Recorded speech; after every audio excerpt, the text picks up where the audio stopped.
በዚህ በመጽሐፈ ኢያሱ ምዕራፍ 24 ቁጥር 13 ጀምረን ስናነብ እንዲህ የሚል ቃልን እናገኛለን። ታላቁ ነቢይ ኢያሱ ለእስራኤል ለያዕቆብ ልጆች እንዲህ ብሏቸዋል። እኔና ቤቴ እግዚአብሔርን እናመልካለን፣ እናንተ የምታመልኩትን ዛሬ ምረጡ አላቸው። እግዚአብሔር በምድረ በዳ መርቷቸዋል፣ ታላላቅ ታምራትን አድርጎላቸዋል። ከነዓናውያንን ከፊታችሁ አርቋቸዋል፣ በመንገዳችሁ ሁሉ ጠብቋቸዋል። ያልደከማችሁበትን እርሻ እንድታጭዱ መከሩንም እንድትሰበስቡ ባልሰራችሁት ቤትም እንድትኖሩ አድርጓቸዋል። እግዚአብሔር ማርና ወተት ወደምታፈሰው ወደ ከነዓን መርቷቸዋል።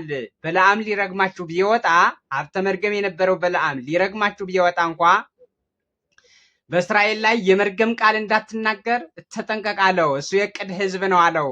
እሱ የበረከት ሕዝብ ነው አለው። እግዚአብሔር በእስራኤል ፊት ተጠንቀቅ አለው፣ እንዳትረግመው አለው። እሱ የዕቅድ ሕዝብ ነቢያት፣ ካህናት የሚወለዱበት ማርና ወተት የምታፈሰውን ከነዓንን የሚወርስ ሕዝብ የተስፋ ሕዝብ ስለሆነ እሱን እንዳትረግመው በፊቱ የበረከት ቃል ተናገራልና መርገሙን ወደ በረከት ለወጠላችሁ።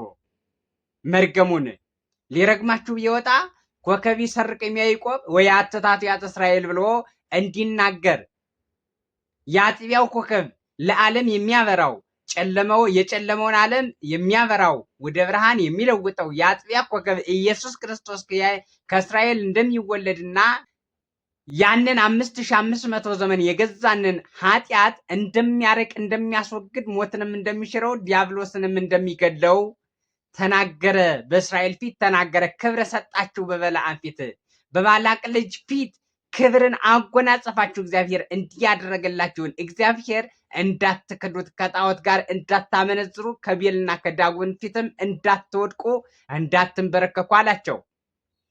እኔና ቤቴ ግን እግዚአብሔርን እናመልካለን፣ እናንተ ይህን አናደርግም ብትሉ የምታመልኩትን ዛሬ ምረጡ አላቸው።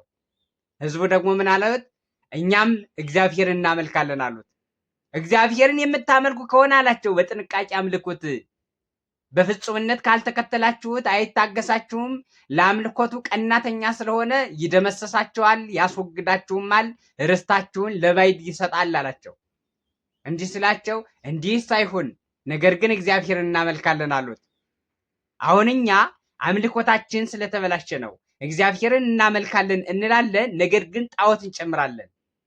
ሞት የበዛው ቸነፈር የበዛው በ21ኛው መቶ ክፍለ ዘመን ረሃብ የበዛው መኖሪያ አጥቶ ህዝብ መንገድ ላይ የሚያድረው የሚውለው ፀሐይና ውርጭ የሚፈራረቅበት ኃጢአታችን ስለበዛ ነው።